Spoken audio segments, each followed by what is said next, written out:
saya di sini akan menjelaskan tentang teks cerita atau novel sejarah. Kita kan sudah mengetahui novel itu apa ya? Novel itu adalah sebuah buku. Biasanya yang kita ketahui itu novel itu hanya sebuah cerita yang biasa-biasa saja, cerita tentang keseharian, cerita tentang percintaan, atau cerita tentang kehidupan sehari-hari seseorang. Di sini novel yang akan saya jelaskan adalah novel sejarah. Di mana novel sejarah ini adalah novel yang di dalamnya menjelaskan atau menceritakan tentang fakta kejadian di masa lalu. Jadi di masa lalu itu kita punya sejarah apa?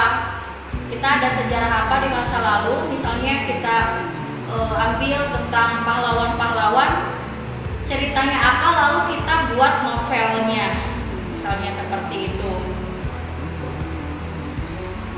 Nah, kejadian masa lalu yang menjadi asal muasal atau latar belakang terjadinya sesuatu yang memiliki nilai sejarah. Nah, itu yang tadi ya. Bisa bersifat naratif atau deskriptif dan disajikan dengan daya hayal pengetahuan yang luas dari pengarang. Bersifat naratif atau narasi ya, sebuah cerita itu, atau deskriptif. Atau deskriptif. Deskriptif itu adalah penggambaran, menggambarkan. Dan disajikan dengan daya hayal pengetahuan yang luas dari pengarang. Jadi pengarang harus mempunyai daya hayal pengetahuan yang luas agar ceritanya menjadi panjang dan menjadi sebuah novel atau buku. Kalau pendek itu hanya menjadi sebuah cerpen. Lalu ada struktur teks cerita novel sejarah. Yang pertama strukturnya yaitu ada pengenalan situasi cerita. Biasanya pengenalan situasi cerita ini biasanya novel menyajikan gambaran pertama atau gambaran awal, misalnya terjadinya di mana sih, waktunya pada saat apa, digambarkan situasi ceritanya seperti apa, misalnya ketika sedang berbahagia awalnya, ketika sedang dalam situasi apa, misalnya dalam keluarga apa, peristiwanya seperti apa. Lalu pengungkapan peristiwa. Nah, yang tadi peristiwanya seperti apa sih? Karena di dalam suatu cerita pasti ada peristiwa yang akan diangkat dari sebuah cerita. Selanjutnya menuju konflik. Nah, pasti di sebuah cerita itu di dalam novel ada konfliknya. Karena kalau tidak ada konflik, setelah itu penyelesaian tidak akan menjadi sebuah cerita yang menarik. Karena novel itu harus menarik, karena novel akan dibaca oleh orang banyak.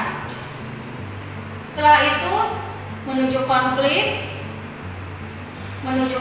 puncak konflik. Nah, setelah ada konflik atau ada masalah, biasanya itu akhirnya akan ada penyelesaian. Penyelesaiannya seperti apa? Cara diselesaikannya seperti apa? Misalnya setelah ada penyelesaian, itu kita akan tahu akhir ceritanya, apakah akan berakhir bahagia, atau misalnya kekalahan, atau kemenangan, kebahagiaan, atau kematian. Bisa jadi koda atau akhir dari sebuah cerita itu. Lalu selanjutnya ada ciri kebahasaan novel sejarah. Yang pertama, menggunakan banyak kalimat yang bermakna lampau. Di sini bermakna lampau itu misalnya dahulu kala, misalnya singgah sana. Itu kan adalah bahasa-bahasa masa lampau ya. Lalu banyak menggunakan kata yang menyatakan urutan waktu. Misalnya dahulu kala, hingga saat ini seperti apa. Lalu kemudian ceritanya seperti apa. Yang selanjutnya banyak menggunakan kata kerja yang menggambarkan suatu tindakan. Ya. Kata kerja yang menggambarkan suatu tindakan, misalnya perang misalnya, atau apalagi ya kata kerjanya, misalnya membunuh, atau misalnya banyak kalian sendiri bisa mencari di internet.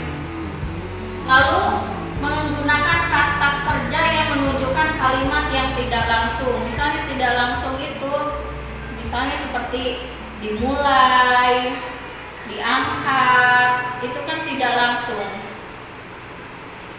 Lalu menggunakan kata kerja yang menyatakan sesuatu yang dipikirkan atau dirasakan oleh tokoh. Misalnya si tokoh merasakan apa.